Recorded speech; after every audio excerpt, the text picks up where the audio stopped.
Hey, everybody, it's time for episode 263 of the 3 Point Podcast, presented by Memorial Healthcare's Wellness Center and Skymint Cannabis. Well, at the Wellness Center, they have children's swimming lessons underway. Make sure you give them a call at 989-720-7081 to get in line for the next available lessons. And they also, right now, flexibility training available for purchases. Just check the front desk. 55-minute session, 50% off. And as we've talked about before, the place is just really nice. Jared, you talked about it last time when your brothers come into town, they get a day pass and, it's just a great thing, even in the summer, why not? Especially when the weather's bad outside. It's terrible today, man. The wind, cold. I went up there this morning and got my steps in. It's just awesome. This past weekend, it was a real mental challenge for me. I went on Saturday after a rough night, kind of went off the wagon on the diet a little bit, had some McDonald's on Friday night, so I had to sweat out steams.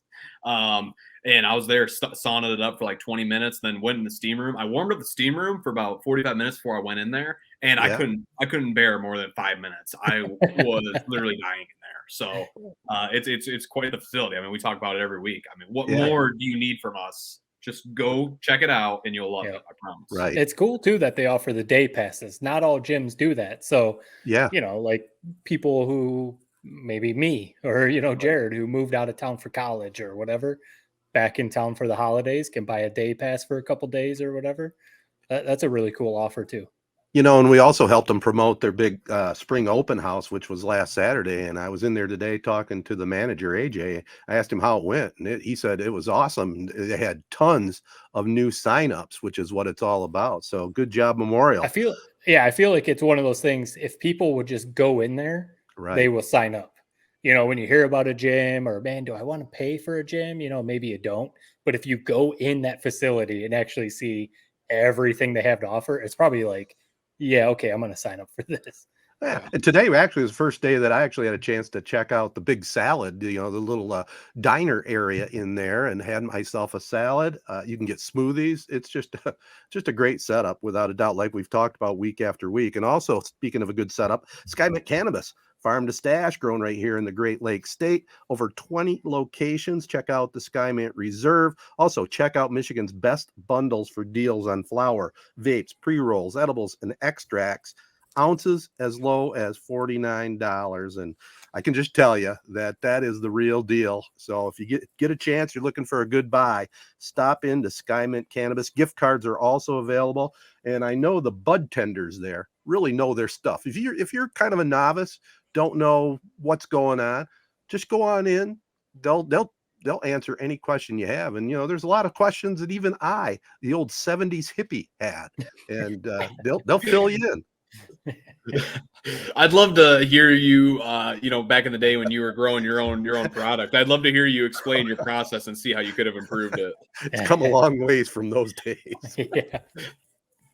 Well, if that's it for your kind of open, I got something quick for catch up here. Well, wait, before we go, I got to remind everybody about our local partners too, and they include AZEE Printing Solutions, Capital Sports Fieldhouse, CR Auctions, Nelson House Funeral Homes, Rivals Taphouse and Grille, and Success Group Mortgage and Servicing. All right, young man, take it away. So first, I'm going to start it with a kudos. So my girlfriend Liz graduated from college this past weekend, so that's awesome. Congrats. But what that made me think of, and it was kind of a euphoric, or not euphoric, but like a vision or something. Like I was on an Aaron Rodgers darkness retreat as I was watching this ceremony take place. Ted, I know you're bored in retirement. Continue. We know a lot of times guys like former pro players, they go back to school. You famously went to CMU for I think one semester before you hitchhiked back down. A couple of years, but okay, keep going. 53 years ago. Why not go back to school, man? Head up to Mount Pleasant, maybe live in the dorm, maybe live off campus, maybe commute, and go get the degree. How does that sound? It sounds ridiculously silly at this point because I'm 66 years old. I will say this. I had thought about it when I was about midway through my working career about doing exactly that.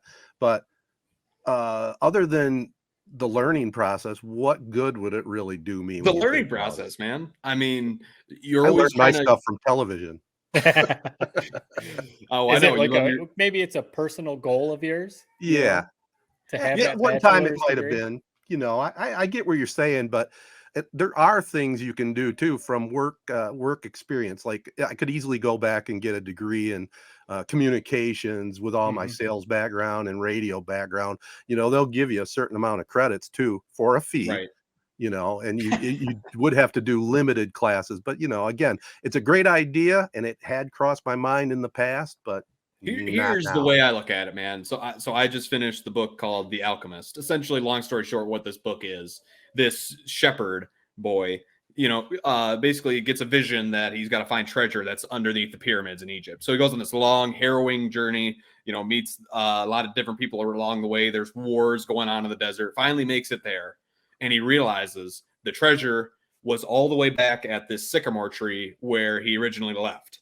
I think the way I look at it with your journey, you started at CMU, you started in school, Mhm. you went on this long roundabout way just to find yourself back in the classroom, studying, learning, growing yourself, growing this podcast in the process. Maybe you go to the communications program, learn the tech that you so much struggle with each week on this pod.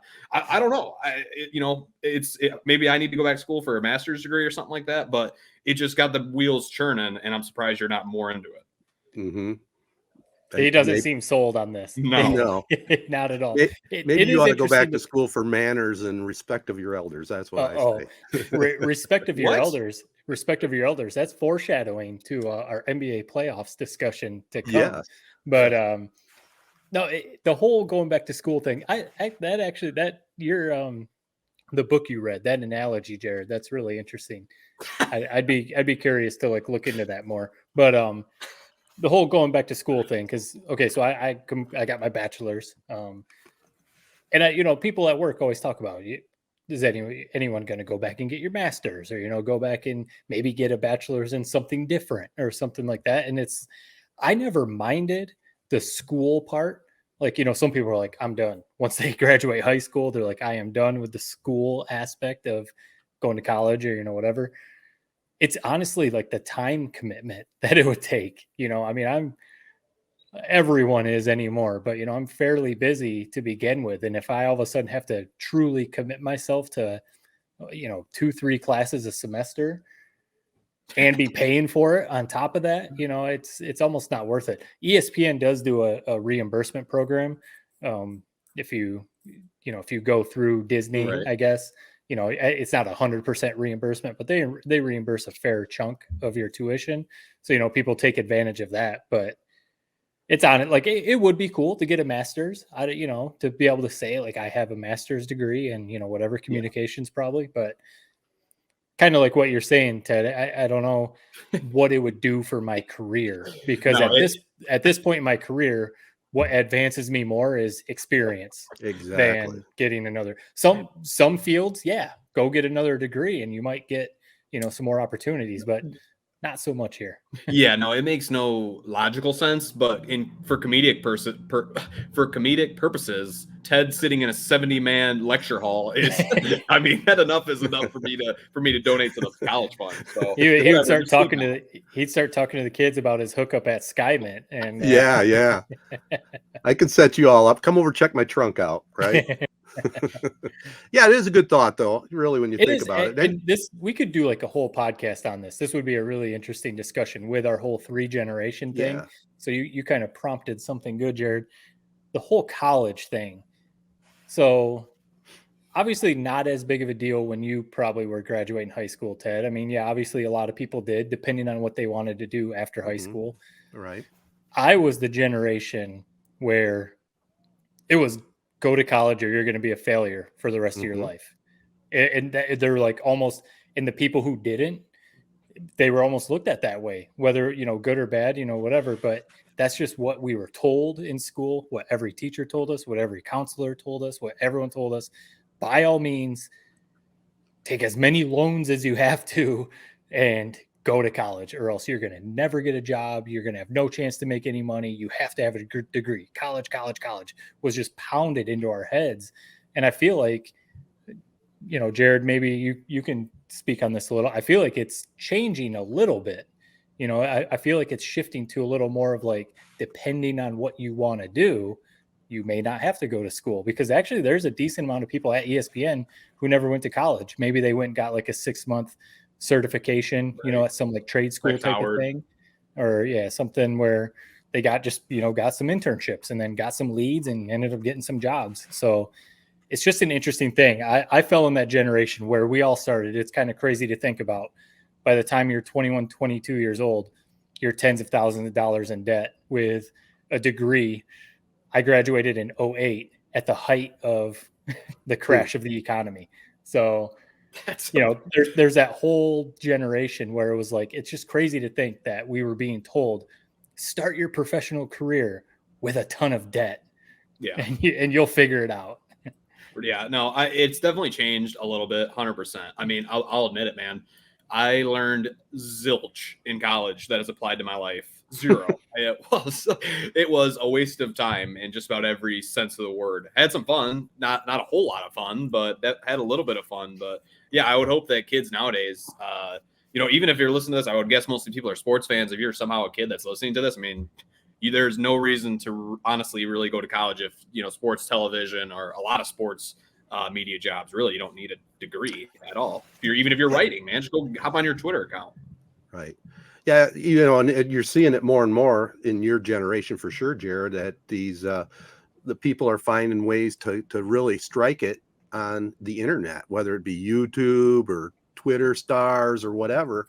I would just say that the whole college experience, it's not for everybody, but it is still a good thing if you can get a college degree. It's the structure of it. I understand what you're saying about the learning, Jared, but it's just the structure of doing it every day. It always looks good to an employer as well, knowing that you stuck it out for 4 or 5 years.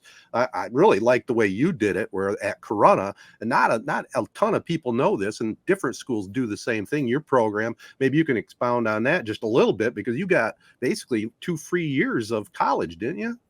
Yeah, 2 free years, and I had a semester done by the time I graduated high school. I mean, it's called dual enrollment. It's an awesome program. I loved it because if you think about a college class, like, what are you actually in class once or twice a week? Right. You had section of your day blocked off every single day. So basically, it was like YouTube class for me. I went to the school of YouTube and just watched YouTube videos all day, other than maybe one day a week. Right.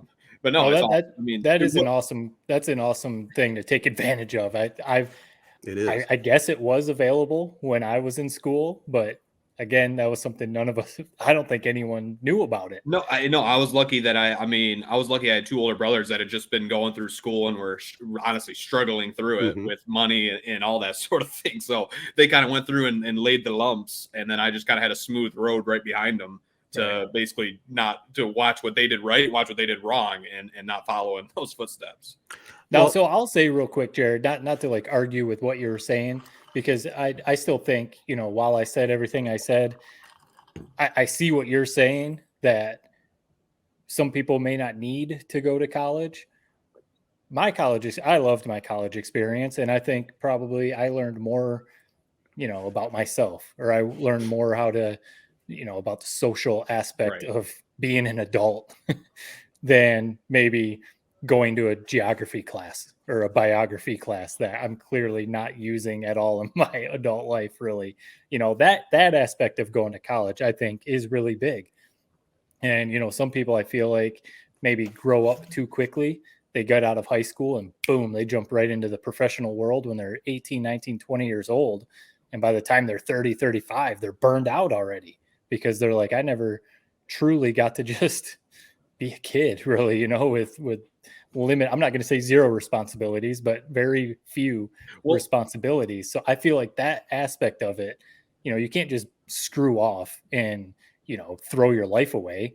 But that aspect of going to college, I think, has as much or more value than anything you're going to learn in the classroom, unless you're going to be a doctor, unless you're going to be a doctor, a lawyer, something like that, but that part of it, I would always tell anyone that's contemplating going to college, I would recommend it if you can handle going to class and stuff like that, Yeah, Ted, I mean, is that basically, you were kind of in the golden age of that, jump right out of high school, jump right into the real world. GM. I mean, was there never a pull for you to just walk right up the road in Flint and go to the Fisher Body or the GM plant and just start working?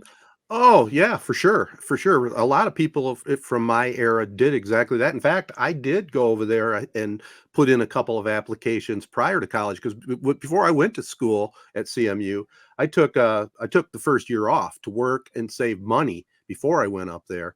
And I did try to get into GM. I didn't try to get in on my dad's coat strings. I didn't do that. I tried to do it on my own. He retired from Fisher Body Flint. And I suppose I could have said, "Hey, Dad, can you pull some strings, get me in?" But I didn't do that.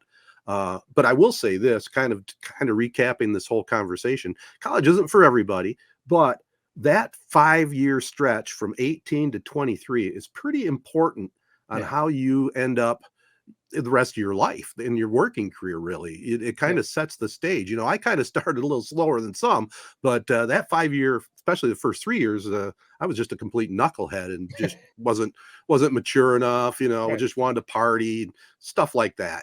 So that was my goal. My mission was to turn that around. It took a little longer than some, but it worked out okay. I think too, there's a side to it, kind of what I was saying.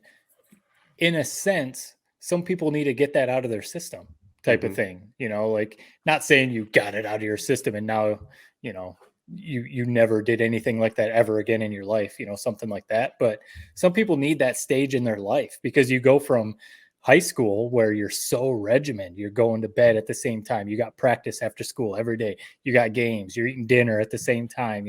Everything in high school is so structured. You almost need a little bit of that. I'm going to do whatever the heck I want for 4 or 5 years, That's what I've always said. We talk about how I was in such great shape in high school. Man, it's easy to be on a regiment like that when you're at home. You got your mom cooking every meal. All you got to worry about is school and after school practice. You got built-in exercise periods. I mean, it was awesome. And I remember when I first went to school, I was like, I'm never going to gain the freshman 15. It's never going to happen to me. I made it to Christmas break, still very regimented. And I came back for Christmas break and it just I imploded. And that started the road that I finally corrected about 2.5 months ago. So I made it about 3 month before it hit me. Well, bringing it full circle, congratulations to Liz. What's the next step for her? She still has to pass a final test. It's kind of weird. I don't totally understand it. You got to wait till July to take this final test. Right. Before you're officially licensed. So basically that's studying for that. That's the next job. So she's planning on being a vet technician. Is that the goal? Yep. Awesome. Taking care of animals. Excellent. Nothing wrong with that. Well, congratulations to her. That's a field that's never going away. Nope. People are always going to have pets. There's always going to be animals. I don't think there's such a need for this position. There's a lot of signing bonuses right now for first time hires. So good time to be in. Well, remember, before she reaches out to anybody, she needs to get a hold of Jessica. Right. Got to hear their offer first. Yep. All right. Sounds good.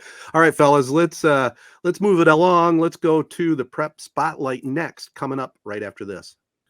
All right, guys. Again, it's the prep spotlight presented by Capital Sports Fieldhouse, and spring sports continuing on despite the crazy weather that we still have here in Michigan. In track and field, over at Mason at the Bulldog Invite, Corunna boys, they just keep rolling in the cold rain. The Cavs won the 14 school invite. Corunna won all 4 relays, and Tarek Bauer won the 100. Logan Roca won the mile. Cavaliers also recently won their 44th straight dual meet, spanking Lake Fenton, which surprised me a little bit in this score, 113-24. Can you believe that? 44 straight. That's insane. I feel 44. I feel like they were on a streak around, so that must have ended because it'd be way higher. But when I was in school, Corunna was on a streak like that in dual meets. I mean, I feel like they were winning some meets even more than that. It was the other team didn't even win any points. Some of the meets that they went up, the teams that they went up against were just completely outmatched in dual meets. So powerhouse track program, man. Absolutely. Hey, we love it, but I mean, I'd say it. I mean, if there was a sport I wish we were not a powerhouse program, if you had to pick one, track would probably be on the bottom of the list. But we'll take it. I mean, we're Corunna, man. We'll take what we can get. Goes hand in hand with football, like I said last week. Yep. Over at Elsie boys, they improved to 7-0, racing past Montrose, Lakeville, Byron, and Weberville. Bo Price won the 100, 200 long jump. Clay Powell won the 1600 and 3200. Trice Tokar pole vaulted 14 foot 4 inches, and the other individual winners for the Marauders included Ryan Gavenda in the high jump, Mason Rittenberg in the 300 meter hurdles, and Nick Long in the 800. And by the way, that was my specialty, the 800. We called it the half mile back in my day. The half mile. Mile. Chesaning's Reese Greenfelder and Levi Meyer each were 4-time winners in their recent meet against Duran, New Lothrop, Mount Morris at Morningstar. In baseball, Langsburg split a CMAC twin bill with Fowler, winning game 1 4-0 as Ty Randall tossed a 2-hitter with 12 strikeouts. The Eagles won the nightcap 2-1 in a pitcher's duel. Perry swept Lansing Sexton. Get this score, guys: 25-0 and 24-4. I mean, Sexton, why have a baseball team? I mean, that's being pretty mean, but man. Yeah, I remember that's struggling. I know I've mentioned how we were, above average when the baseball program when I was playing. But there was, I think it was Ortonville Brandon was maybe like Lansing Sexton, but we had a doubleheader. The first game we were up like 28-0. And what, you had to get to the 5th inning to Mercy. Right. So the last like 2 innings, 3, 4, 5th inning, our coach, he told us just strike out. He was like, you just have to go up there. He told us intentionally strike out because we got to get to the second game. So it was almost like, more, I don't know, rude, I guess, to the other team. Right.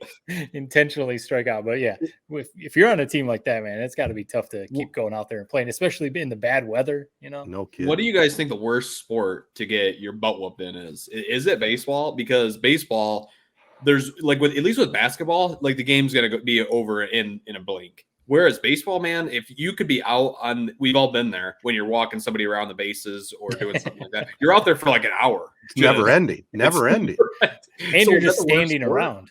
Like you said, in basketball, at least you're running, you're moving. Right. Football, at least you're running, you're moving. Even if you're getting your head smashed in, that's no fun. But baseball, you are like literally just standing there. Yeah. 38-degree weather with sleet coming down, and you're just like, what am I doing? This is terrible. 49 runs in a doubleheader. My goodness.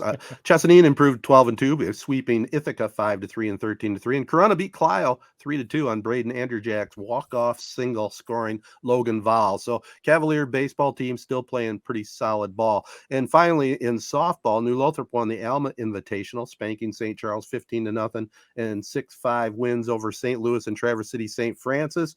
Victoria Hennigy drove in 4 in the championship game over the 7th-ranked Traverse City St. Francis squad. The Hornets now 13-4, winning 10 out of their last 11. So, it's May 1st here. We're recording on Monday night. The weather hopefully will break a little bit, and some of these spring sports can really start getting into full gear as we head towards June. But still, iffy weather up here, Matt.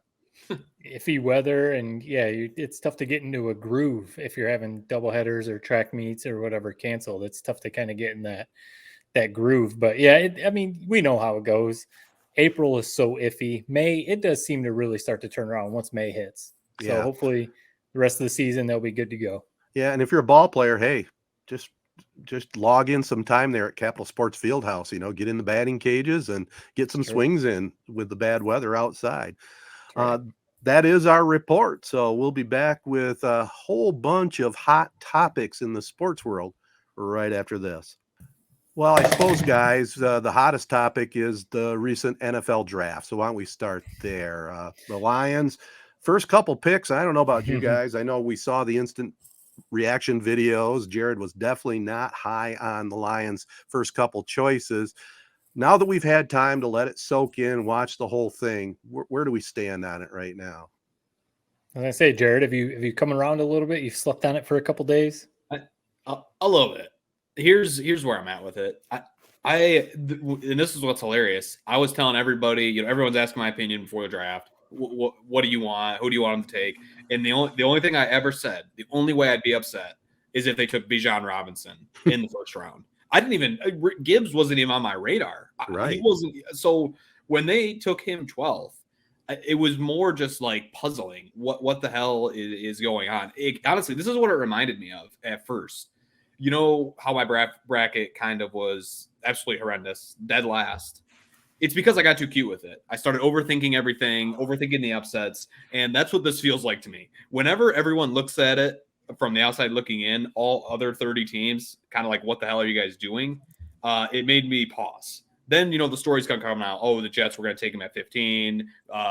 People were going to draft him. From what I heard, this draft was not the strongest draft at all. And the mock drafts were kind of like crapshoots. I mean, we saw it. Like Brian Branch, who was supposed to be a first rounder, he's, we didn't get him till the second round. I never like running backs.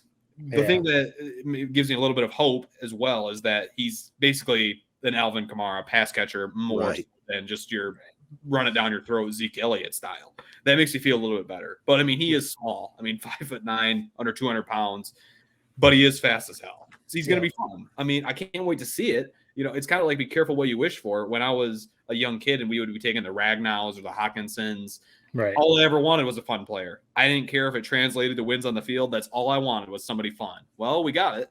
I don't know if this is a pick that wins you a Super Bowl, but I tell you what, it's going to be what I'm watching game number 1. It's what I can't wait to see more than anything else is what he's going to look like in this offense with Johnson calling the plays. I can't wait, man, for that part. But if you're trying to win a Super Bowl, I don't think it was the right pick.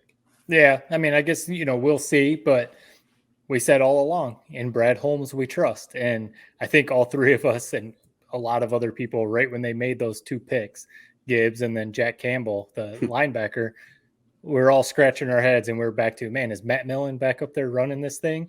But, then, like you said, Jared, you start seeing the reports that the Falcons wanted to trade up and get Jack Campbell, that a lot of teams thought Jack Campbell, best linebacker in the draft, and didn't think that he would make it to the second round. So people were wanting to take him.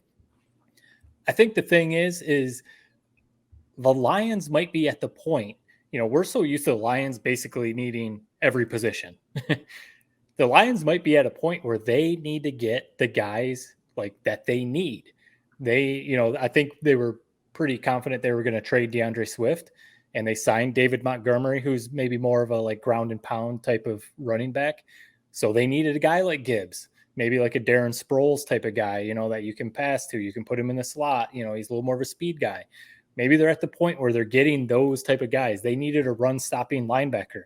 I know we love Anzalone and Rodrigo, but they need that middle linebacker, a Brian Urlacher, a Luke Kuechly type of guy that's going to plug the holes and stop the run. So they went and got him. They went and got, Jack Campbell. So, were those the 2 names that people were expecting to hear in the first round? Probably not. But when you look at the roster and maybe the players that they needed, maybe it ended up working out. And as we said last week and in some of the videos and other stuff, Brad Holmes has a very good track record of drafting well. So again, you never know how this stuff is going to play out, but I guess we'll see. I'm excited. We talked about a lot, them never or very rarely addressing the backup quarterback when they had Matthew Stafford. And I'd be curious to hear your guys' thoughts on Hendon Hooker. I mean, if Hooker didn't get that leg injury, he probably would have been a first-round pick. So obviously he's coming off a serious knee injury, but, he has first-round talent.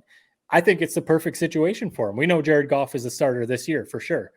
So go be the backup, sit, get healthy, learn the NFL, learn the offense, all of that kind of stuff. And, maybe you got a guy that can step in if you're not going to bring Goff back. But overall, I think they addressed a lot of needs. Yeah, Branch at safety, we knew they needed some help there. So overall, I'm happy with it.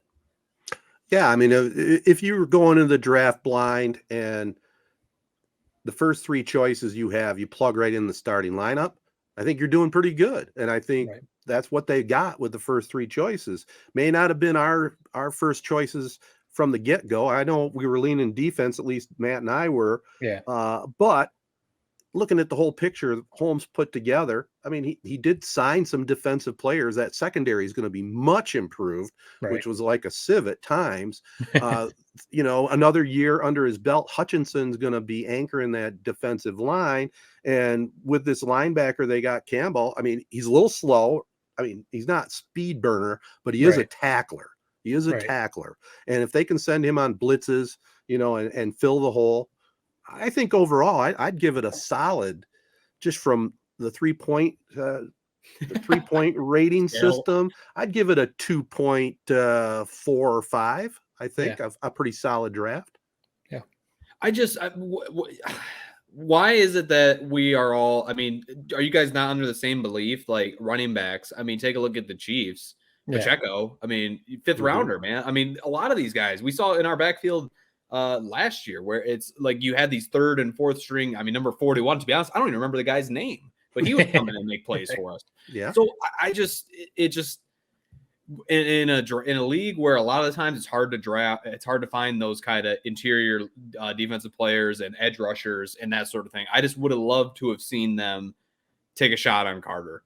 I know a lot of people worry about his off the field stuff. Obviously, he showed up 15 pounds overweight to his pro day. Obviously, had a lot of problems going on during this time of the year. Right. I would love to have seen them take him. That's where I'm at now. Yeah, I can't claim that he was going to be a success in Detroit if he is a success in Philadelphia because he's got the perfect room around him. I mean, Brandon Graham, Fletcher Cox, 2 potentially Hall of Fame players to kind of bring him under his wing. So he's in the perfect situation. I don't know if he would have had that in Detroit with just a guy 1 year older than him and Hutchinson, who Jalen Carter honestly might look at and think I'm better than. So I just. For that point, I can understand why they maybe passed on him. He's not their culture guy, but it's hard for me to look at a team like the Eagles, who they don't overthink it, man. They look at Georgia, they look at SEC, and they say whoever the highest guy on the board is from that conference, we're going to take him. No more questions asked. And I feel like if I was a GM, if I was in one of these war rooms, I think that's my philosophy if I had to put it out there. So, and then as for the Campbell pick, that's kind of the same sort of thing I'm saying is. I don't hate it. Everything I've read now that I know more about him. At first, all I read was 4.7 40, white guy, Iowa, Corum, took his ankles a couple times. The only 2 highlights I know of him. I just would have rather seen Dean in that spot. Now, after I've thought about it a little bit more, I'm not super sold that I want Dean more than him. We'll see. I'll trust Matt Campbell and Brad Holmes in that sense, since I'm not totally sure on him. But I don't know. Time will tell, as they always say. It just sucks that the year the Lions really had a chance to really knock out the draft. It's kind of like this back and forth. Nobody knows whether they nailed it or they really screwed it up. And that just makes it uneasy because we really needed to nail this if we wanted to contend for a Super Bowl one day, as crazy as that sounds. Yeah, I mean, I think one word you threw out there was culture, and I think we know Dan Campbell has a culture that he wants his team to have, and he has definitely instilled that with the Lions and changed things with the Lions. So maybe kind of like what I was saying, they're at the point with talent that they just need to get the guys that they need in the draft. Maybe it's the same with culture. He doesn't want to. Maybe they didn't think Jalen Carter was going to fit in, like you kind of said, with the culture. Whatever that means. Maybe they think Jack Campbell is more the leader, because a middle linebacker is going to come in and be the leader of that defense. Maybe that's the guy they really felt they needed. They've already got Anzalone, who's, played with Dan Campbell and he's, a solid vet for sure. He's not like a Pro Bowl type of player necessarily, but, he's a leader that can teach Campbell how to play linebacker in the NFL. Rodrigo is already, established. Yeah, we all love him because of Hard Knocks, but same thing. It's not like at least right now, it's not like he's looking like he's like Brian Urlacher or something like that, so he's got room to improve. So that's what I mean. I mean, maybe, they shipped Okuda out because maybe, injury stuff and they weren't going to resign him. Maybe it was time to move on there, and they're getting guys that fit what they want to do. And that's the biggest thing right now. I mean, they're clearly one of the hot teams or whatever in the NFL. A lot of people are going to be picking the Lions to win the North. And so you got to get guys that can come in from day one and contribute. And that's what they got. They got guys. I mean, Campbell's going to be starting day one. Branch is probably going to be starting day one. Gibbs and Montgomery are probably going to be splitting carries. Right. But, we'll see. And it's one of those things too. Like we fall in love so much with these mock drafts and Mel Kiper, Todd McShay, and all these mock drafts that when a Jack Campbell gets picked at 18, we go back to these mock drafts and think, oh, what? All these mock drafts had him in the 2nd round and even in the 3rd round. Those mock drafts, that's what they are. They're mock drafts. Yeah. And that's basically what Brad Holmes was saying afterwards. Basically was saying like, screw Mel Kiper and all these mock drafts. We know his value. We know what he is as a player. That's why we took him at number 18. So I think that's part of it too. But and that Gibbs was who Holmes and the whole staff wanted when they reacted on that video that they got him. My goodness, I think they thought they pulled it over, getting that pick number 12 and getting him at that spot. So you got to give them the benefit of the doubt. Now if they falter this next year, it's back to the SOL. But right now, I don't think so. I think they're on the uprise and got to feel positive, I think, about this draft. And I do want to say one thing, Jared. I know you want to jump in. I wanted to throw this out there. The whole Swift thing, the writing was on the wall. He was going to be traded. They essentially got rid of him for a 4th round draft choice. The only thing that bugged me on that was sending him to the Eagles. I mean, it's too bad it wasn't some other team. It just makes a team like the Eagles have more depth. And how it's the team they're really trying to get past. Yeah. I would have just kept Swift. Me too. I mean, running backs, we talk about how often they get hurt. I mean, we're talking about last year. Well, we played 4 or 5 running backs throughout the year. Right. And Swift, I mean, say what you will about him. Yeah, he wasn't always healthy, but I mean, we know he's a good football player. I mean, he made plays. I think a lot of people didn't necessarily want to see him gone. A 4th rounder, with Brad Holmes, he probably is he turned it into probably, a great player. But given the injury history and Gibbs isn't the biggest guy, I would have rather held on to him. Yeah, I think I tweeted that, as a matter of fact, because he's in the final year of his rookie deal. What the hell do they have to lose, Yeah. But it could be the culture thing, because there were reports, whether they're true or not, that after they drafted Gibbs, he was like, all right, I'm done. Ship me out of here.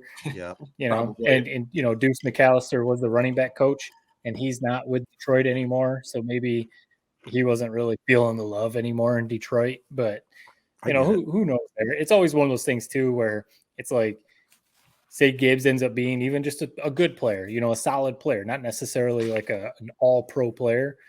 You're going to forget where he was drafted. 4 or 5 years from now, you're even going to forget that he was a 1st rounder. It's all about if he ends up being a bust. Listen, if Jack Campbell ends up being a bust, we're all going to say, another 1st rounder.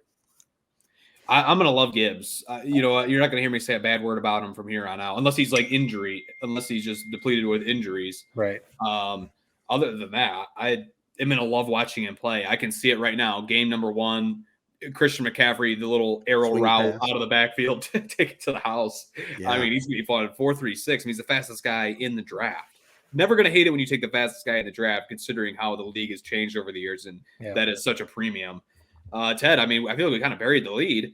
Yeah. Your prayers were finally answered with, I mean, we talked about it for a second. Hendon Hooker, the backup quarterback. We finally got it. I mean, did you faint when they took him? You know what? My honest opinion on Hooker is I'm still not sold on him. I mean, he had some talent. He had one good year at Tennessee, and he's hurt. So you can't really give him backup time this year. Maybe you can after a few games, but I'm just being honest. Yeah, he looks like he could be the guy that maybe would put pressure on Goff after a year or so. But that one to me was just kind of a okay. Yeah, I mean, I think it's one of those things like, we've said for so long, like at some point they have to address it.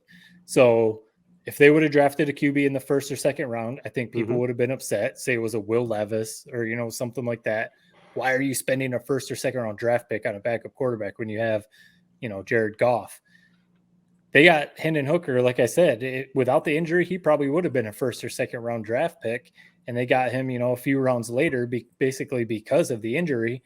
So it's almost like you take a shot on the guy. Yeah. And, let it be, like I said, Goff is the guy this year. Everyone knows that. Goff is the starter this year. So there's no pressure on Hooker. Go in, get healthy, learn how to be a quarterback in the NFL, learn the offense. And who knows, maybe it really clicks with him and they don't have to bring Goff back. You never know. Let me ask both you guys this, though, and we've talked about it before with Goff. Why do we always preface it that, Goff's got this year? Why aren't we looking at, man, he might be our quarterback for the next 4 years or so? I mean, he's got the numbers. This is a big year for him. I agree with you there. But, I mean, he did take the Rams to the Super Bowl. All right. He came into Detroit with all that burden of filling Matt Stafford's shoes. It took him a little while, but once he learned the system and once they put the players around him, and you look at the rankings out there of NFC quarterbacks, he's right there in the top 5, isn't he? Especially in the NFC, because a lot of the great QBs right now in the NFL are in the AFC. So, my biggest thing has always been how much money he's going to demand, I guess, with that next deal. Because you see a lot of teams now are going the route of taking a rookie, like the Eagles did with Jalen Hurts, build around the rookie while they're on that cheap contract. And then obviously if he turns into a Jalen Hurts, you got to pay him. So that's always my thing. Because, say you move on from Jared Goff and you hope that Hendon Hooker is going to turn into a great player, you're taking a pretty big risk because basically what you have in Goff. Exactly. It's not going to always be pretty, but, he's the an way NFL that he quarterback. The way that he played in the second half of the season, give him an extension. If he's going to play like that, and, he's still fairly young. He's got a good chunk of time left in his career. He's basically been healthy, most of his career. So, no, I'm not against the extension. To me, it's just what he's going to ask. Yeah. If he wants to be the top paid quarterback in the NFL, which I doubt that's what he's going to say, but if that's the demand he's going to make, then that's where I'd be like, I don't know about that. Well, from the outside looking in, maybe I'm naive, but just watching how he operated last year and how he has bought into Dan Campbell, the coaching staff, the whole culture in Detroit, he seems to be a guy that has the good attitude, and he seems to be a guy that would kind of like Brady did in the past, where he would backload some of that salary and work with the team so he doesn't penalize the team. I just get that feeling from watching him. Especially given that he already had like a max deal when he signed with the Rams. He was the top paid quarterback in the NFL at one point. So everyone, I'm not trying to like count his bank account or whatever, he get whatever money you want, but he's not hurting for money. No. So, if he wants to take a little less so the Lions can sign, because at some point they're going to have to sign Hutchinson to a long-term deal. They're going to have to sign St. Brown or, whoever, some of these other guys. So, if he wants them to build a team around him, I'm sure he understands that. So, I'll be curious to see what they do. Good problem to have. To have. All right, let's slip it over to NBA playoffs. I actually got it on the TV over to my left. And Matt, you got to be just excited. The Lakers and Golden State, Steph against LeBron. It's going to be must-see TV for sure. I mean, I found myself, maybe I'm falling into I'm turning into like a Grizzly vet or something, because I was getting almost offended at Jared's generation guys, Ja Morant, Dylan Brooks, calling Draymond Green and De'Aaron Fox, calling Draymond Green and LeBron old. And I almost took that personally.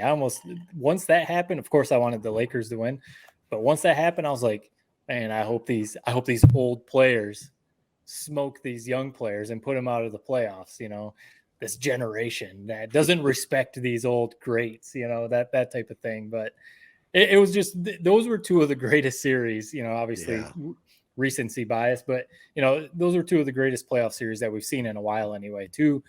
That game 7 between the Warriors and the Kings was just sit back and eat your popcorn. I mean, it was amazing to watch Steph Curry go off like that.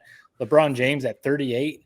I mean, he's maybe not doing what he was doing with the Heat and the Cavs, but he's dominating the game and he's playing great. The Lakers have really come together. I mean, you say me, because yes, I love the Lakers. I want to see them make another run. But Jared's talked about a number of times, LeBron and Steph, those are his two guys. And we're getting another version of this rivalry, LeBron versus Steph. Two guys, with Steph's 35, LeBron's 38, and they're still doing it at this high of a level. I mean, it's nothing short of amazing. I've gone through the whole whirlwind of the Warriors' hatred, love over the course of the last 10 years or so.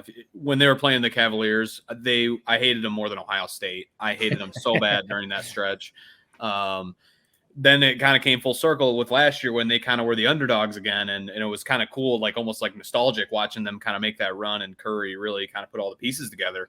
But then once this series is officially kind of announced and the Warriors advanced yesterday, it's back to hating them again, man. You see on social media all these kind of flashbacks of when Steph Curry was quote unquote challenging LeBron for the best player in the league title back when LeBron was really in his prime in 2015 to 18 with those Cavs teams, and he was just given Steph every bit of it back when Curry was really trying to challenge him. The big swat that we remember staring him down, just the random all of a sudden Curry said something to LeBron at one point in a later date. And LeBron just turned and was giving him like words that I've never seen LeBron really reach out and feel threatened. Like I feel like he was with Curry back in those days. Now it's kind of a weird LeBron really in the back half of his career. Curry, honestly, probably at his peak from what we saw in Game 7, a 50 ball, most points ever scored in a Game 7. It's just going to be a really, really fun series. You just hope everyone stays healthy. Knock on wood, Lakers especially.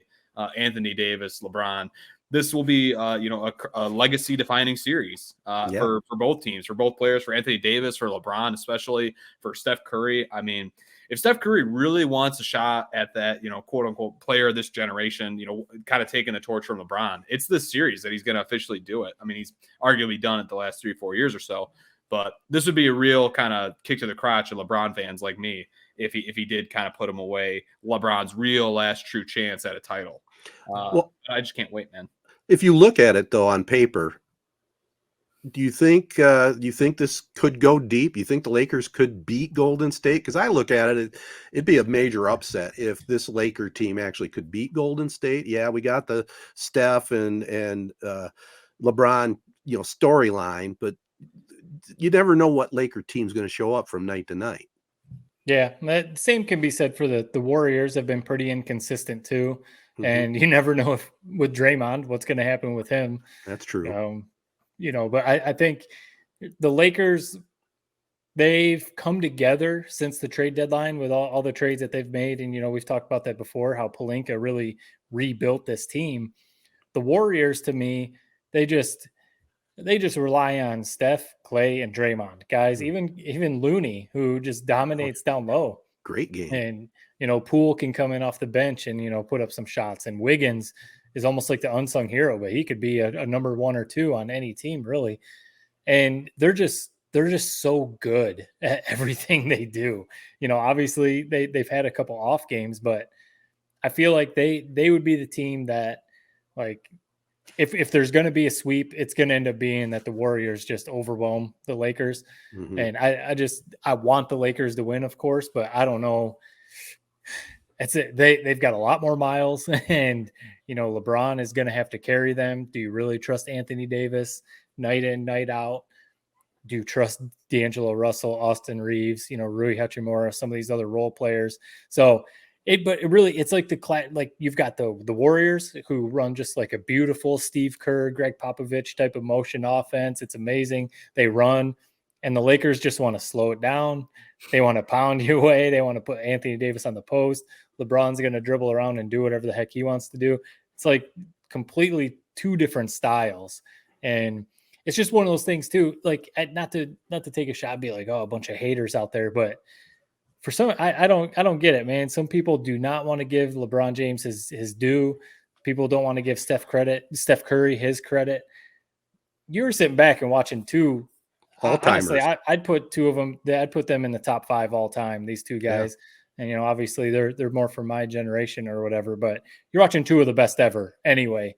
Doing it at 35 and 38 years old. I mean, you should sit back and enjoy this. Amen. And I mean, just look at it. What a topsy-turvy season it was for both these teams, flirting with not making the playoffs. Honestly, both of them. So I just think of all of us as NBA fans, it's already been the highest selling tickets outside of the NBA finals ever. Just think of how spoiled we are, man, that we got this matchup in round 2. It's a dream. It's a dream matchup. We haven't got it since LeBron's been in the West with the Lakers, and we finally do. It really is, and I do like that Kings team. This wasn't their year, obviously. And, looking ahead, what would I rather see? The Kings and the Lakers? No. Golden State and the Lakers all the way. Yep. And my DVR is already set. 10 o'clock TNT Tuesday night, baby. Yep. I'm telling you, I am so enjoying my morning coffee and catching listen, even hockey last night. I did stay awake for the first Game 7 where Boston went down, but the second one, Colorado and the Kraken, Seattle Kraken, there's no way I was staying awake for that, but I recorded it and watched it this morning. another game 7. Let's say that all these games are now let's not even say that. What's the over under on games you'll watch live of this Warriors Lakers series? Is it 1? Well, it just depends on one the of them time. tips at 3:30 Sunday. It's basically you just got to hope that one of them falls on a Sunday. Right. Yeah.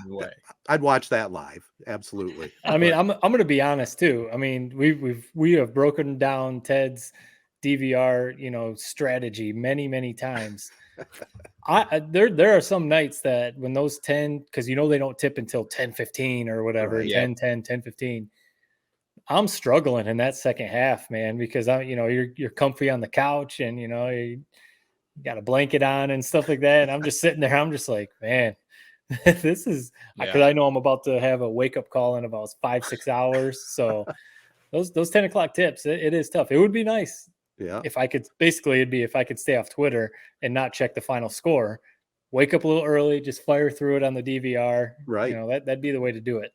That's what was nice about the Grizzlies is that you got those kind of 7:30 tips when it was in Memphis. We don't have that. And that's what's really been a pain in my ass ever since LeBron's gone to LA is that he used to always be that 7:30 slot on primetime nights.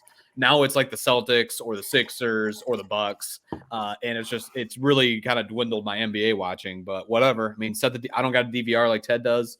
Yeah, sometimes I'll watch the YouTube highlights in the morning, but just gotta suck it up for this series. It's that good of a series. Yeah, and the other games. I mean, I don't know if you guys are excited at all about them. The Suns, Nuggets, or Heat and the Knicks, and right now on 85-85. Philadelphia and the Celtics, so that's going to come right down. I would love to see the Sixers. I don't know. It sounds like Embiid has a tear in his knee from the sources I've been hearing.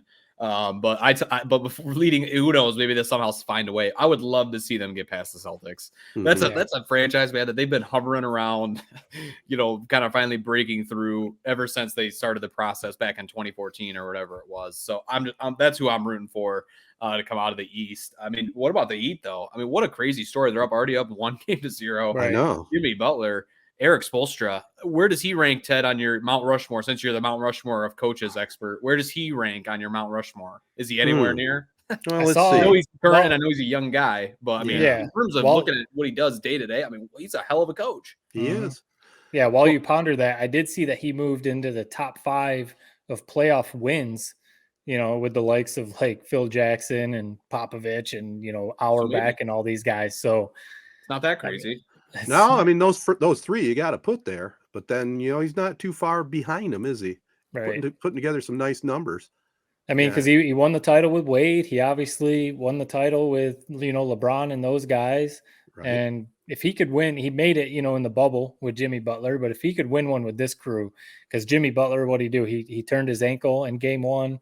Yeah. So, I mean, if he's not playing, then the Heat are really going to have basically no chance. But Spoelstra, he's going to gut through it if he can. Yeah. So I don't know what it is about Spoelstra. I love him, man. He's a dog. I love just something.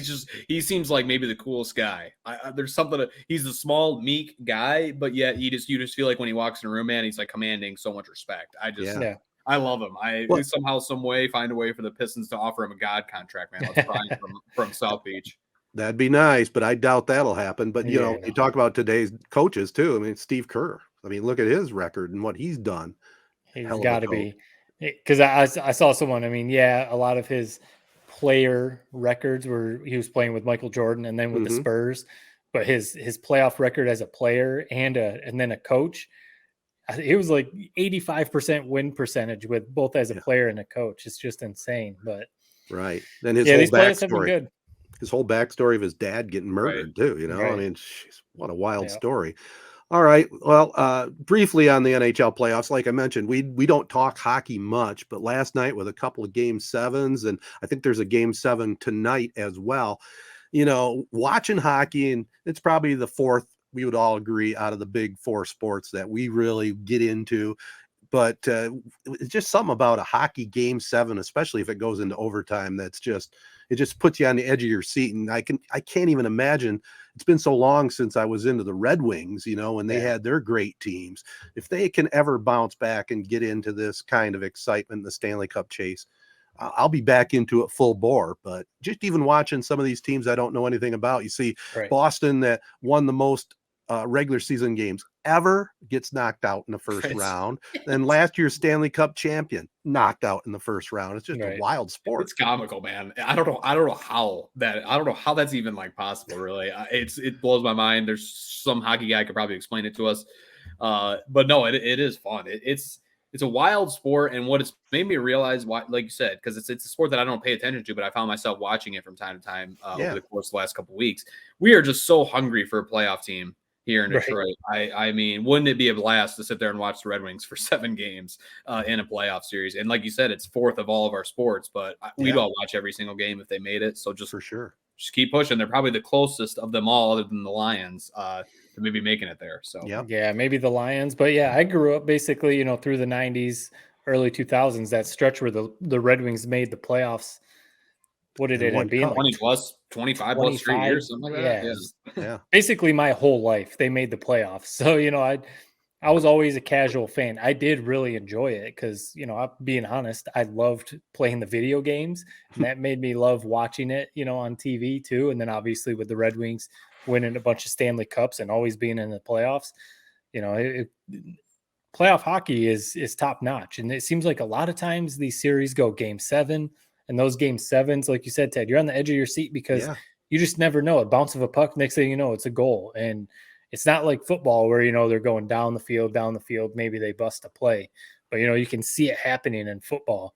But hockey, it's just like you just never know when that goal is going to happen. So it is it's almost stressful watching playoff hockey. But I honestly, because I've watched a little bit the Carolina Hurricanes in the playoffs, down here. They're in Raleigh, not in Charlotte. But so there are some fans around. Hockey isn't as big in the Carolinas as it is in Michigan, obviously, but it has made me think like, all right, I'm ready for some Red Wings playoff hockey again. I can get back into it. All right. Well, we got a couple other things in our sports potpourri, and I'll just throw this right out there. What in the hell's going on in MSU's football program right now? I feel like we need to call Joey Jenka up and have him on, because people probably don't want to hear from the three of us on what's going on with Michigan State football. But yeah, all of a sudden, a bunch of players, Coleman, Thorne, and one of their corners, really they're probably their best corner, transferred. They're in the transfer portal. And the Thorne thing, I think the writing was on the wall that Noah Kim is probably the better starting quarterback, or he probably was going to be the starting quarterback. So maybe Thorne thought if I'm going to have a chance in the NFL, I should go somewhere where I can actually start. Keon Coleman, he was going to be their number one receiver. Honestly, one of the best receivers in the Big Ten. Mm-hmm. And all of a sudden he's leaving. Who knows? It's weird that it's after the spring game. So they've gone through all of, spring practice and the spring game. Yeah. And now they're leaving. So is it like, were they being told that they were going to lose playing time? I'm not being a Michigan guy, but you have to wonder, is there something going on in the locker room? Do some people not like playing for Mel Tucker? You just have to wonder that stuff, because coming off a 5-7 year, these aren't the type of guys you want to lose. So, I think he's got a lot to prove. He obviously had the one big year with Kenneth Walker, but he's got a lot to prove when you're losing guys like this. The thing that would make me extremely nervous if I'm a State fan about Tucker, outside of all the, how he's at a new game sitting courtside with, Versace on and chains, outside of that, is just the fact that he has not been dominating the recruiting. Like I honestly expected. I figured, hey, maybe he won't be the greatest in-game coach, but he will dominate the recruiting. We saw the social media push, the cars, the Lambos. He hasn't done that. I mean, Jim Harbaugh, for as corny and as weird as he is, seems to be connecting with these kids more than anyone else. And so it's crazy to me that what I would have hired this guy to do, he's struggling with. Yeah. And the Keon Coleman and Peyton Thorne, here's where I'm at.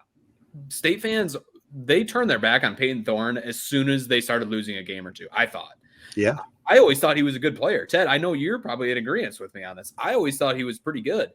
I kind of thought it was a little bit of shade thrown toward him that he walks into camp this year and it's like a quarterback battle, 3-way battle with these guys who have no experience. I took it as a slap in the face if I'm Peyton Thorne.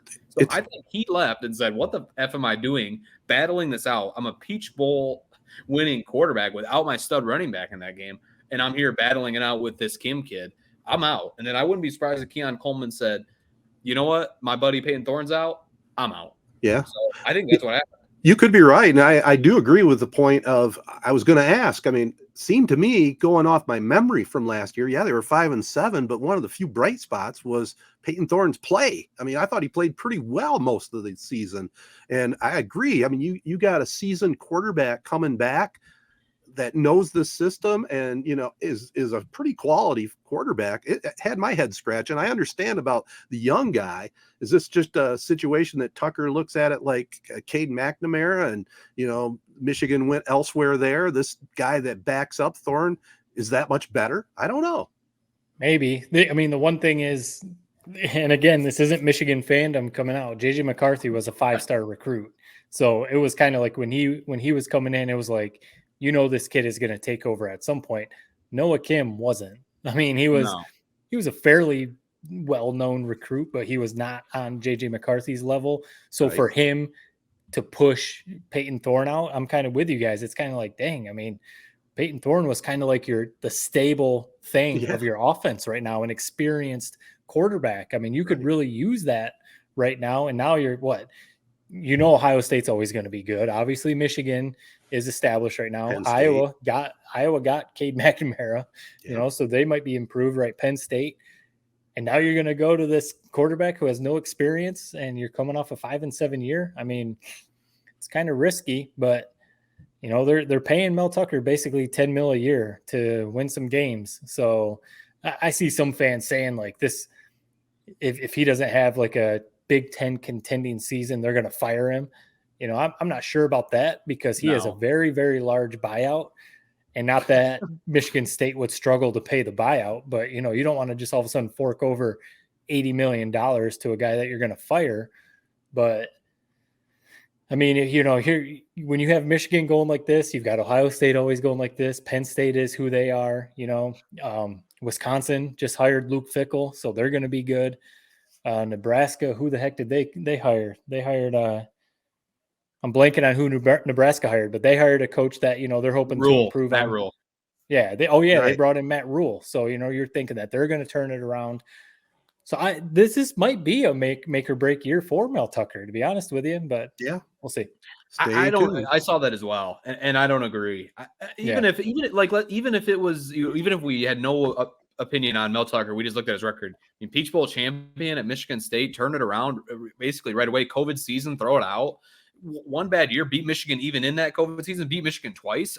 Fire him after a couple bad years. No, I don't understand that unless it's a really season from hell this year, like 2-3 wins. I don't understand how, if you're a State fan, you could want this guy gone already. You invested too much in him to do that.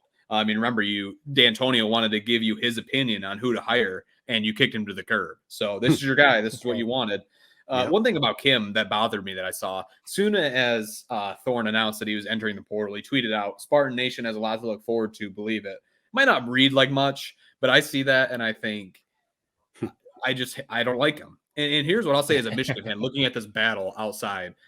You're telling me when we line up against Michigan State, whenever that matchup is, and State has a schedule from hell. I even wrote down some of them. I mean, let me read this off real quick. They have a season from absolutely hell this season. So Mel Tucker's going to have his work cut out for him. I mean, they still play Washington out of conference, and Penix Jr. is back. He could be one of the top quarterbacks taking next year in the draft. From there, you go to Maryland. Then you're at Iowa. Then a couple weeks later, you're versus Michigan. Then you're versus Nebraska, at Ohio State. You finish the season against Penn State. I mean, it's a gauntlet, and it's all at the end of the season. But Noah Kim, I would think that Peyton Thorne, say what you will about whatever his stats was, you felt like he kind of had like some gunslinger Manziel, like kind of going to find a way to put some points on the board. We saw it the very first year against Michigan, pulled some plays out of his butt, had a few huge throws down the stretch, the big one to Speedy Naylor on the third or fourth and short. I just would rather see Noah Kim taking snaps than the third-year starter, Peyton Thorne, which is now in the portal. So we don't got to worry about it. Absolutely. But he could still come back. Yeah. That's the thing to remember if no one bites on him. That's true.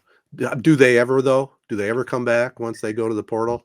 I don't think very so. Do rarely. they? Very rarely. Hey, you got to say that. As long as Dickinson, we just say that because Dickinson's currently in the portal, so he can come back, man. There you go. There you go. All right, should we move on to Tedertainment, or do you want to have a short chat about baseball, or save that for the next podcast? Not much to say about baseball right now. All right. Well, I'll say this.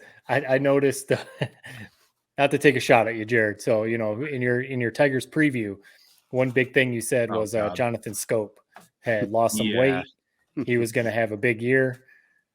I don't know currently, but a couple days ago, I was watching him. He was currently sitting at 0 home runs, 0 RBIs, and like a 125 batting average. Yeah, ouch. Yeah, it hasn't been great. You know, you don't need me to sugarcoat. There's no way to sugarcoat it. It hasn't been great. Well, here's what's hilarious, man, about this rough start that the Tigers have had. It is the best start Hinch has had. And, you know, they've had injuries from hell. The offense is, you know, basically last in the league as of now, despite a couple games where they've really got it rolling. With all that being said, they have the best start they've had under Hinch. So, and that's including a season where they won 70 games. You know, it's not like they've all been 50-win seasons. I mean, so they're still treading water. That's all you can ask. As long as, you know, they're 7 games under 500 right now. It hasn't looked pretty. That they've scrapped together 10 wins somehow with everything you've said, Matt. One of their key guys that we thought we were going to see a little bit more from has been struggling, but hey, they found a way. I can't mock it too much. Maybe in a week they'll be 15 games below 500, but as of now, they're within striking distance of the AL Central. I will say this: the AL Central is really bad. So. That's the whole key right there. I will say this, and I've watched my fair share of Tiger baseball this year, which surprises me a little bit. There's something about the team.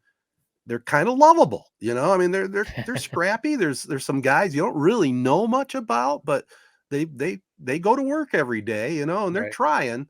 So you got to give them credit for that, I think. Yeah. I saw someone throw out, and I'm curious what you guys think. Someone threw out the idea that they should buy out Miguel Cabrera of the rest of his contract and just basically send him packing. Do you guys see that? I mean, because as much as we love Miggy, and honestly, he's probably my second favorite player ever behind Barry Bonds. He is just a complete shell of himself. I mean, he almost doesn't. I know he's had a couple actually pretty big hits here and there. Couple game winners. He's got a walk off already. Right, he's got a walk off. That with Miggy. I sorry to cut you off, Matt. He's got a lifetime contract. I mean, you Triple Crown winner, Hall of Famer. You know, we only seen so many of them walk through Tiger Stadium or Comerica Park's fences. He's got a lifetime contract, and here's what I loved, and this was big, obviously, when he had the walk-off hit. I mean, he didn't play that game. Hinch just said, "I have a Triple Crown winner, Hall of Fame player on my bench. Let's just pinch hit him with a runner on second. Let's win this game right now." So, in that sense, like if he's not playing every single day, you know, we're using him in special moments. He's having this big kind of celebratory tour. I'm for it. It's cool seeing everyone giving him the love he deserves. And if I'm Hinch, I love the idea that I have that guy sitting on the dugout 2 games a series that I can just pull off whenever we need a clutch hit. Because say what you will, even with his numbers this year, in a clutch situation, who would you rather have out there, man? I mean, just to get a single. You know, it just there's not really many other guys in the league, man. Yeah.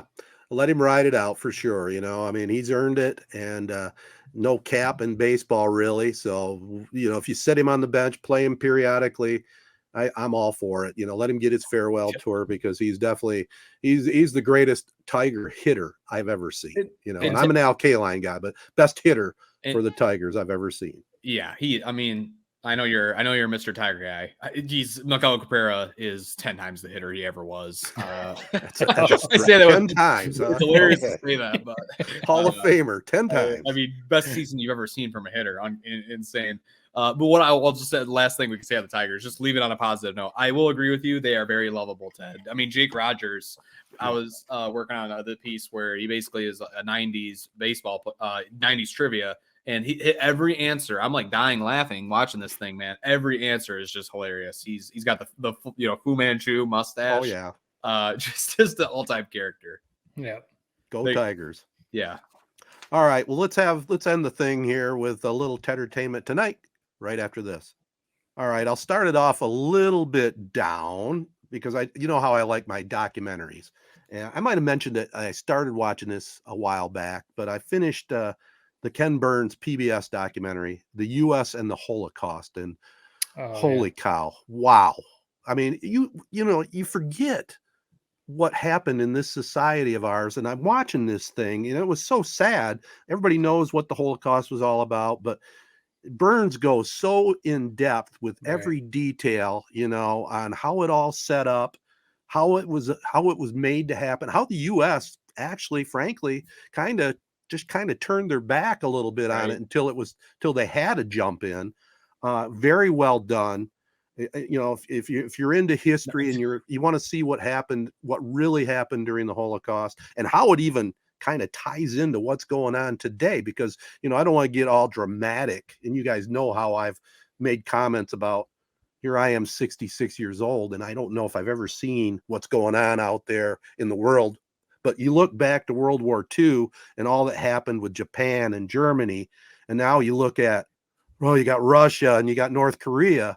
It's scary. And what do they say? I mean, if you don't learn from history, you're not learning anything. And we're just set up right now. It scares the hell out of me. I know you guys are younger, but I sit back and look at how things are going in the world, just reflecting back on this, 3-part documentary on the Holocaust. It's scary. I appreciate you making that statement. I'm just going to keep the vibes high. I mean, with the Lions' recent draft, I'm on the brink. So listen, so it's funny you say that about Ken Burns. I literally had a conversation with my coworker who was telling me, like, I had never seen any Ken Burns documentaries, never seen one. Mm-hmm. And he was telling me, like, how I need to watch this baseball Ken Burns baseball documentary. Oh, man. So it's very, I feel very like I need to just go stop what I'm doing and go watch this documentary, because Ken Burns just got mentioned to me 2 hours ago. You bring it up. And I mean, U.S. Holocaust. I love World War II, man. Sounds like the next thing I'm going to watch. Honestly, it might have a review for you next week. It is depressing. I mean, obviously depressing. I was going to say that topic in general is just, I can't think of another word except like heavy. That's just such a heavy topic. Yes, it is. Well, fascinating, though. I don't know what it is about more than any other war, or how did it happen? Racism against the Jewish population in Europe. I mean, Hitler just stirred everybody up, man. Which, like you said, is sadly kind of similar to some of the stuff that's going on right now, even in this country. Maybe not to that extreme, obviously, but right. With a topic like that, Ken Burns is gonna knock it out of the park. Not to use a baseball analogy, but it's going to be very well done. It's going to be top notch, and like you said, it's super fascinating. I would be very interested in watching that. I feel like you almost have to be in the right frame of mind to watch it, because man, like I said, or how many parts is it? 3 parts, 2 hours. It's a 6-hour series. 6 hours. Yeah. Yeah. I mean, you're not watching that in one sitting. Otherwise, you're going to be as depressed as you've ever been in your life, probably. But, the baseball documentary, I actually met him. He came to ESPN's campus a while back, and they did a viewing of it for there was only 40 of us. And then he sat and had a Q&A with everyone, and, it was very intimate or whatever. He super nice guy. Have you know the Ken Burns effect, Jared, when you edit video and you take photos and you go zoom in on it. Yeah. In, then out. Oh, that's the Ken I hear Burns that all effect. the time. I guess I didn't know that's kind of funny that's his effect. Yeah. But yeah, no, I've always heard that phrase, but I always forget it after somebody tells it to me. But yeah, so all his docs have the same narrator, Peter Coyote. Yeah. It's a I heard he's kind of a legend, and the music that they put into it also legendary. What I really got hooked in was the Civil War doc, which was I heard that's his best doc. Yeah. It's hard to believe, but I mean, that's the definitive history, I think, of the Civil War. So if you get a chance, man, just start knocking out some Ken Burns documentaries.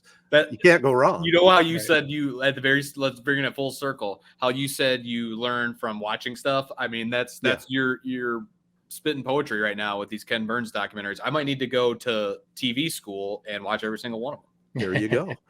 Well, a lot of his things are PBS, but where are they on Netflix, or where do you find them? I think you can actually get them online on PBS. I don't think you have to subscribe. I think you can get them there. Yeah. Because I do it the old school way. I scan the dial and say, oh, that looks interesting, and I just record it. Yeah. Speaking of that, I came across one. I mean, you guys will be out on this, I'm sure, but it piqued my interest. My wife also is a Wizard of Oz fan. So there was an American Experience documentary on PBS about the life of author L. Frank Baum, who wrote the book, The Wizard of Oz. And why does this movie never stop having like spin-offs and stories and documentaries? And what is it about it? It always it scared me when I was a kid, to be honest. Yeah. But it's just off-putting. It's a piece of history. It's a piece of history. When they made it in 1939, it was probably the best movie that year, other than Gone with the Wind, that blew everybody away. But what made The Wizard of Oz such a pop culture thing? In 1953, for the first time ever, it was played on television, and CBS bought the rights to it.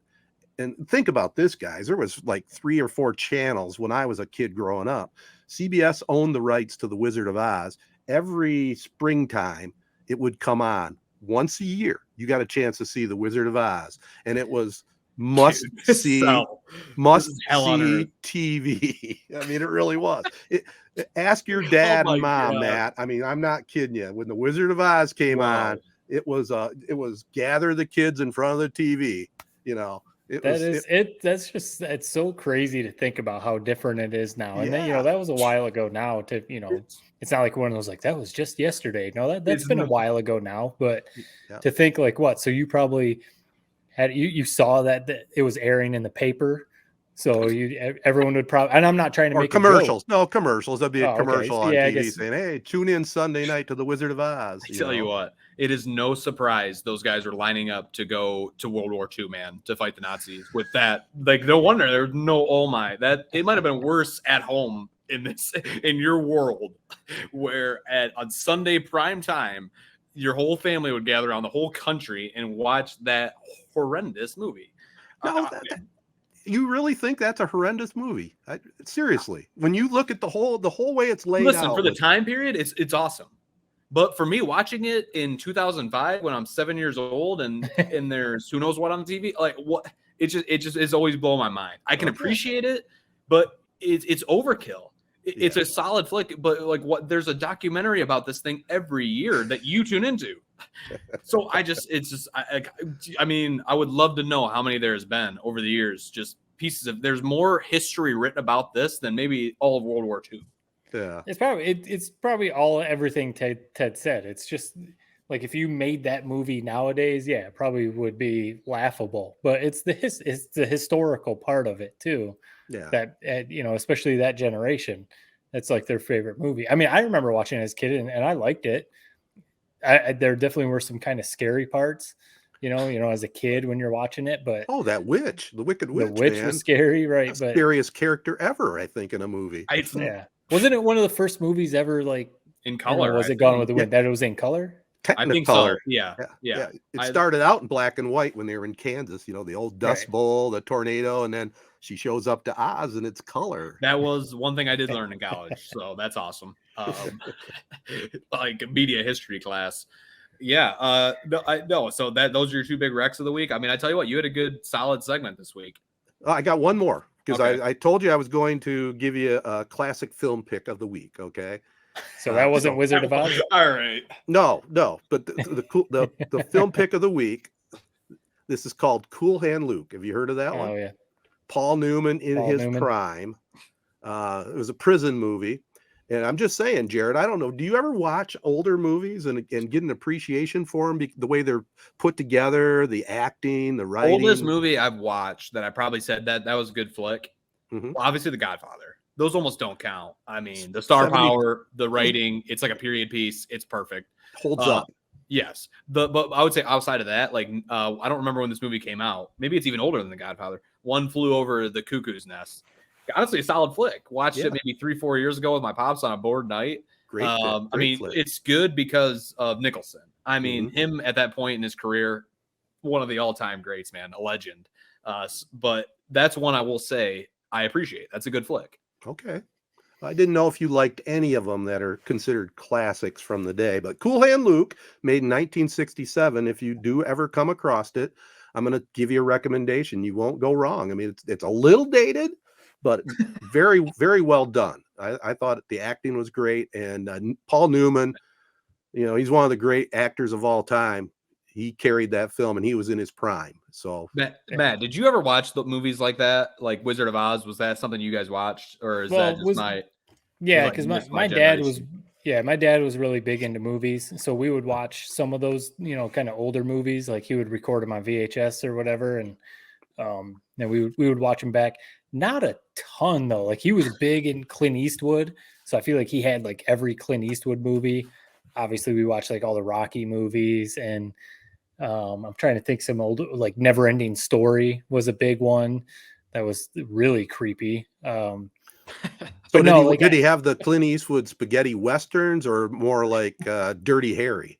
All of them. I'm pretty sure he had all of them. I mean, we as kids, we probably didn't watch all of them, Right. but yeah, he was a big Clint Eastwood guy. So I do remember those being on sometimes, but not necessarily like all the Paul Newman ones or all like John Wayne movies or all of Alfred Hitchcock's movies. We weren't watching like those kind of ones. I did end up watching some of those in college, but I can see an appreciation for them. But I'm going to be honest, I appreciate your recommendation for Cool Hand Luke. I'm probably not going to spend 2 hours watching it. Because I know I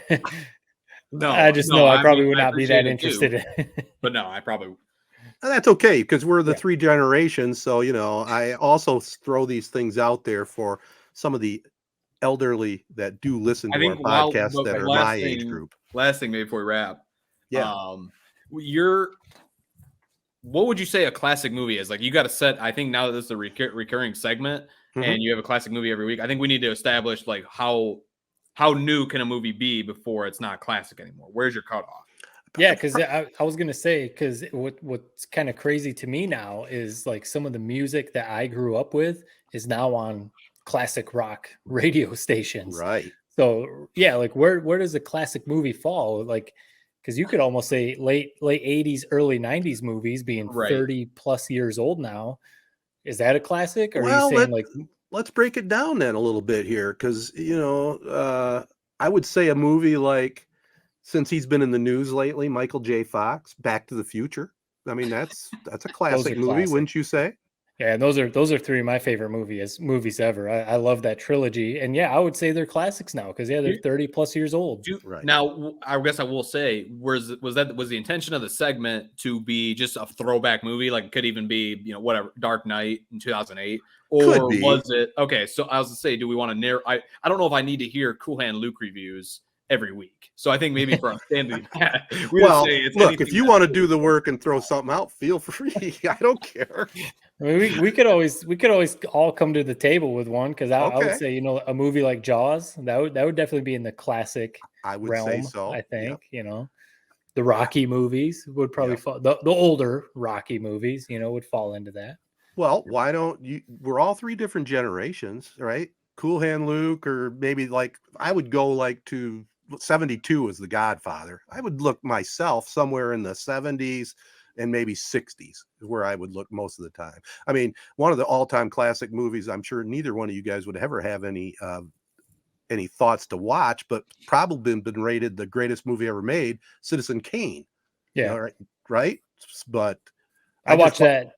I did watch that in college. That was the one that we watched. And again, it was one of those, I can see the value in it. I can see why it is considered maybe the best movie ever. Mm-hmm. But other than that, I'm probably never going to watch it again. I'm not going to, on my own, spend 2 hours watching it. I did see it. I appreciate it for what it was. But now for me, say the Back to the Future movies or some of the movies in the late 80s, early 90s that maybe like were nostalgic for me as a kid, I will definitely rewatch those. Okay. But, to go back and, so you have no interest in going into history and watching these movies, right? Yes, it depends. 1980, man. Even like a Rocky, I don't really feel any need to go back and watch Rocky, and that was in the 80s, right? Early 80s, 76. Oh yeah, so I would say that's maybe like once you get to 1980 and above, that's probably the latest I would ever go back to watch anything. I don't care how good it is, except for Godfather. Yeah, those are, I don't know. They truly, there's a reason they're remembered as maybe the best ever. And timeless. I probably would be surprised with some of those older movies like Cool Hand Luke. Are you a Star Wars guy? I like Star. Yeah, I don't love the originals. They have to be retouched. I can't watch, when the saber's like off of their, broomstick in the original and stuff like that. Right. Well, one other one I'll just throw out, it just popped in my mind kind of along the line since Lucas was involved. American Graffiti. Have you seen that one? No. Okay, I would Bits put that pieces, in the not the whole thing.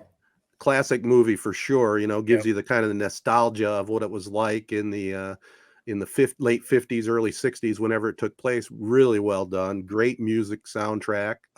American Graffiti is definitely up on the list. And again, that was made in, I don't know, mid 70s. So yeah, I mean, it's been the ultimate upset that I like baseball now and I watch it a lot. So crazier things have happened is what I'm saying. So yeah, maybe that's one thing is when I know I'm getting old, I'll like baseball now.